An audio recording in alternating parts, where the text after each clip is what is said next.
Hi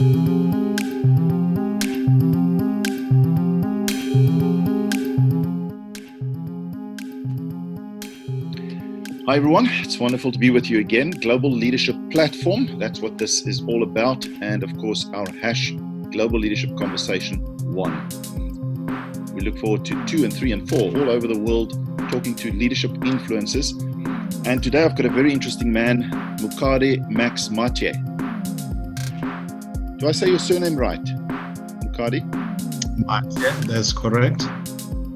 Mathye, excellent. Let me tell you about this interesting man. Mokadi is the current national president of the Coaches and Mentors of South Africa organization. That's COMENSA. And he is the founder of Mathye and Declo Dynasty Corporate Consultants, operating in South Africa with global associates in the UK and the USA. He's a faculty member of Leader Shape Global Limited, based in the UK, and he holds 3 degrees, master's degrees in business studies. One in particular is Master of Business Leadership, MBL, at the Graduate School of Business Leadership at UNISA. And he's passionate about leadership. Him and I have had a previous conversation.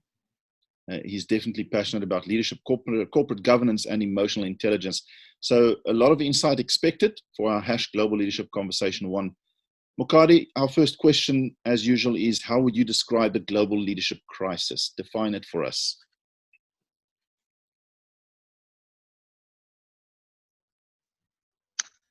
Thank you, Adrian. I think for me, the global leadership crisis that we are facing emanates from aspect would be the aspect of egocentric leaders.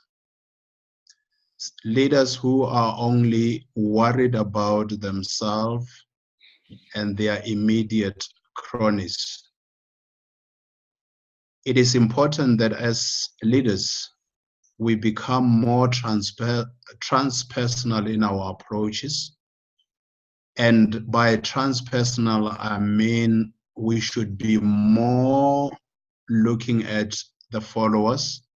We should also be looking at the stakeholders, both internal and external. And for me, that is crucial.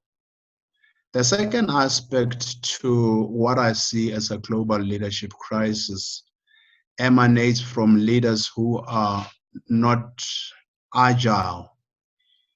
Agile in that when we talk about leadership agility, we look at aspects like how prompt are we in dealing with whatever challenges that we are facing. How do we make sure that we respond to those issues promptly for the benefits of the organizations that we are dealing, and not be focusing on ourselves as individuals?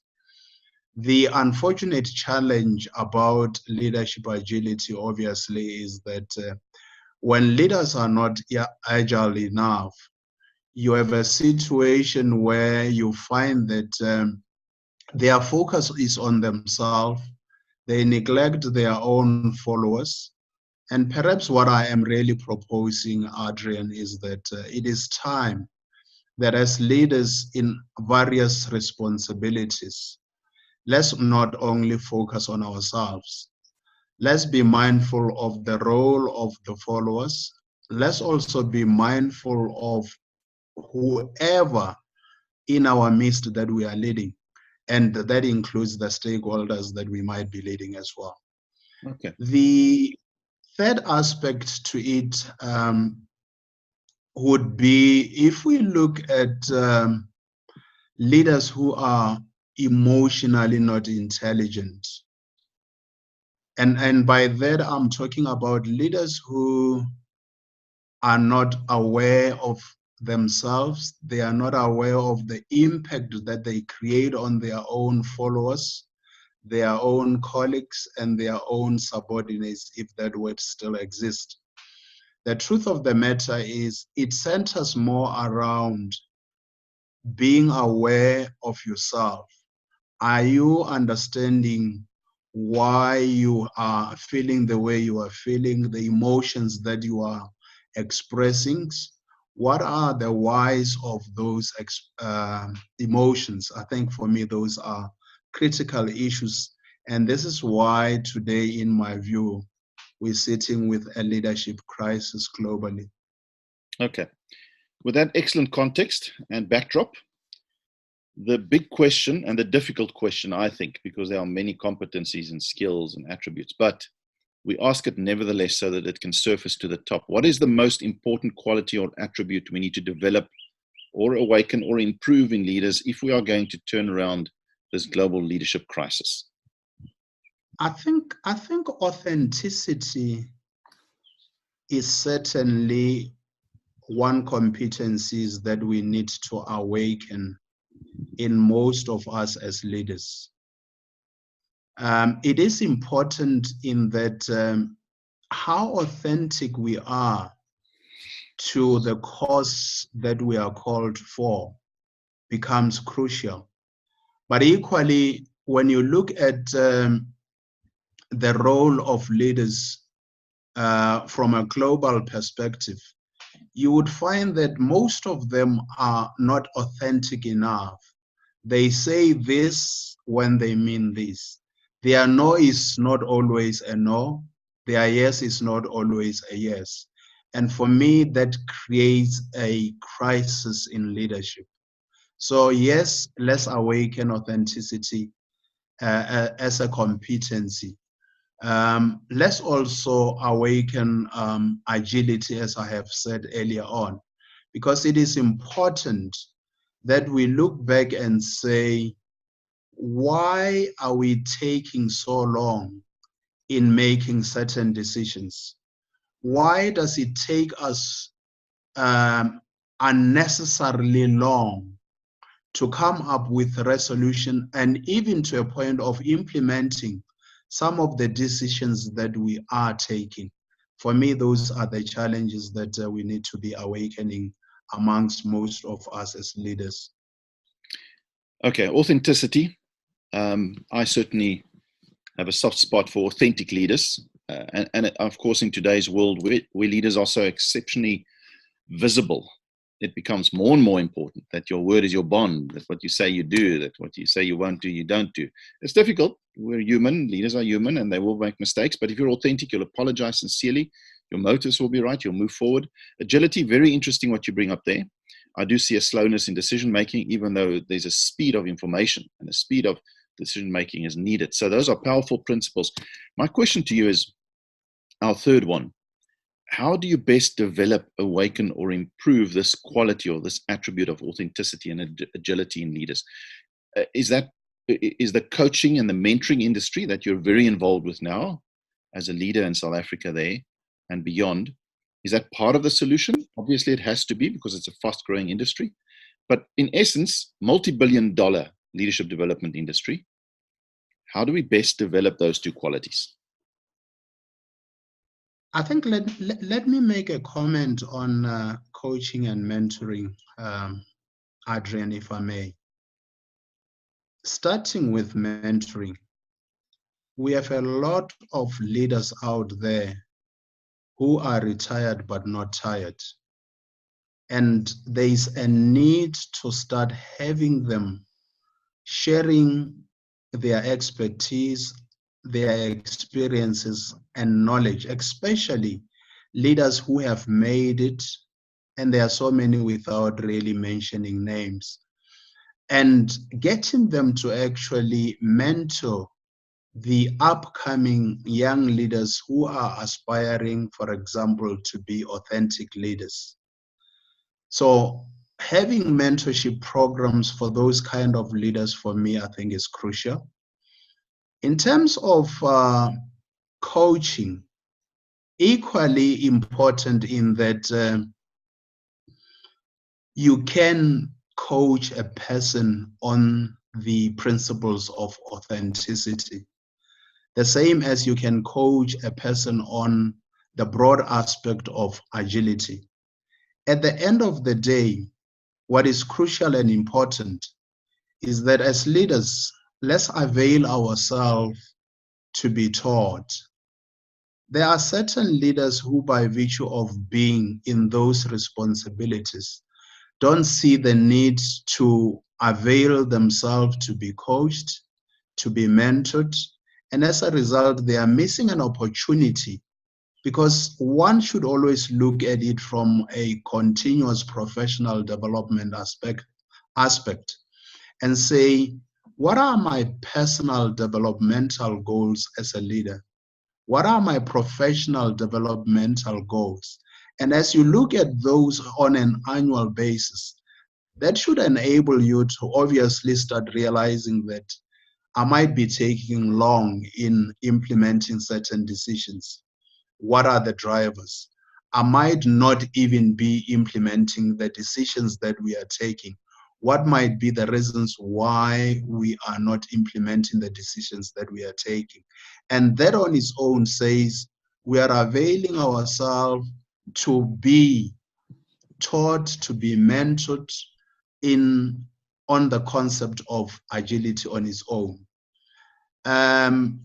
You mentioned interestingly, Adrian, that a lot of leaders say the opposite of what they do.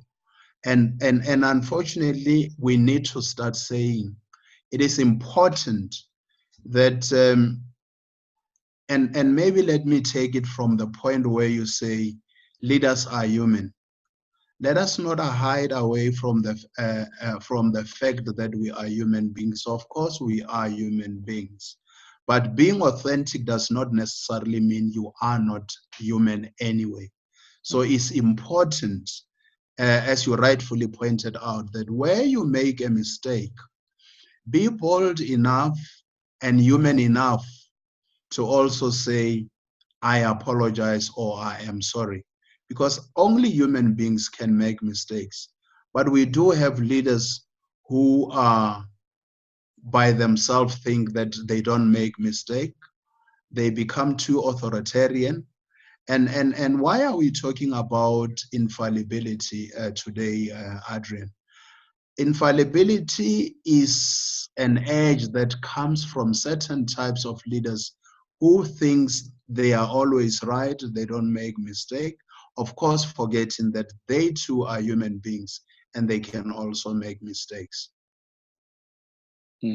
So I think your voice is out there now. You've given us really good pointers in terms of describing the global leadership crisis, in terms of telling us that authenticity and agility should be at the top of the list, and then how to develop it through mentoring and coaching. If I may end off with a bit of a surprise question, because of your position. Your position is president of COMENSA. For me, there's a reason why coaching has expanded as an industry so exponentially over the last decade or two, because there's a need for it.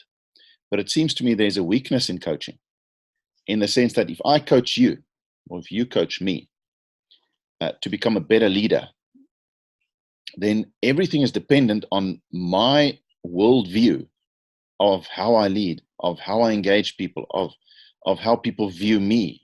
And when I sit in meetings with you, one-on-ones with you on a monthly basis, you don't know that I'm really implementing what I'm discussing, or maybe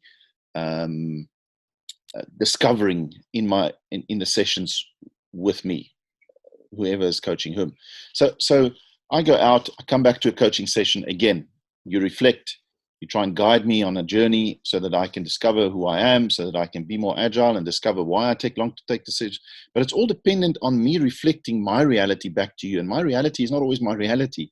It's what I think it is. And if I'm an all-knowing leader, I'm going to tell you, and you know what, after our few sessions, Mokadi, people love me now, and then you're going to go, well, great, we're getting somewhere with our conversations. But in the meantime, people don't love me. It's my worldview. I know I'm dramatizing, but I just feel that coaches are coaching off the field, not on the field. And if you were coaching the Springbok team and you only coach them off the field, you don't watch them play the game. You don't see them play the game. And the best the coach can do, sorry, I'm almost done. The best the coach can do, Mokadi, is to reflect and engage the peers and the bosses of that individual that they're coaching, to see what the worldview is like, whether there is progress. But that can also infringe on confidentiality. So it's you and me in our sessions, working with my reality, and I don't know how you verify my reality in coaching. So coaching has a role to play, but there's just that weakness for me in coaching, if I may say that. Adrian, you're raising very interesting observations, but let me point out that I think it is important that as your coach, assuming that I was your coach, that you view me as your accountability partner. Mm-hmm. And an accountability partner should be somebody who says, I will hold you accountable and help me to hold you accountable. If you are lying to me by virtue of you being in your own world, of course, you're not helping the process. It only says one thing for me. It says you are not ready yet to be coached. Because once you are ready to be coached, you should be somebody who is willing to move from point A to point D without obviously seeing the need to not being truthful in the interactions that we have.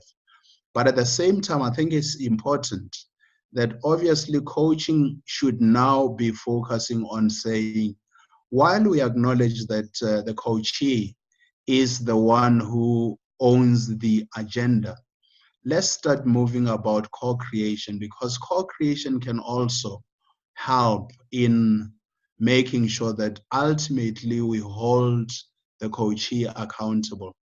And in conclusion, it is important that accountability becomes another issue, because one of the critical issues that we tend to find out there is people not holding themselves accountable or failing to hold themselves accountable, and in turn expecting someone else to hold them accountable. Don't we say, Adrian, that charity begins at home? If you want me to be your accountability partner, equally, it is important that you start holding yourself accountable. And those sessions will not be ticking boxes. Absolutely. And I hear everything you're saying.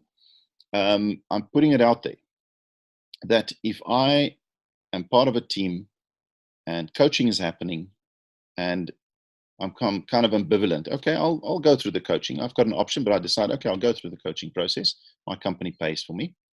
And I'm in the coaching session, hoping I can learn from it. But my worldview is totally skewed. I'm not lying to you necessarily. I'm reflecting to you what my world experience is out there. And the truth of my experience is people are treating me in a false manner because of my power over them or because of my title and position. And because of that, the experience I'm having is false. People are not being open with me. They say to me what they think I want to hear. They say to me what reflects kindly on them. And therefore, if I really ask them, how am I doing as a leader now? Am I improving since I've gone through coaching? They're going to say, sure, Adrian. Because again, the relationship between a leader with title and a junior is never authentic as it should be. Okay, so now I come back into my sessions with Mokadi, a brilliant coach. I reflect back to you what my worldview is. I'm not reflecting a lie. I'm not deceiving you necessarily. I could be, but not necessarily. And now we coach from that point. And still, you will not know in the normal coaching confidential scenario, you will not know what my leadership is like on the field unless you hook a camera onto me or unless you sit in my meetings and you're a fly on the wall. Everything you're saying is true. I should be holding myself accountable. That is the ideal. Donald Trump should, Cyril Ramaphosa should, but I might be thinking I am holding myself accountable. If you ask me, I'd say to you, absolutely I am. But others would say he's not. So I'm just putting it out there. We don't have to debate it. I don't want to detract from our first three questions. But you are who you are. You're in the position that you're in. And I think we need to somehow add value and bring other components to the coaching process, which is such an important process. Appreciate your views. Great insight.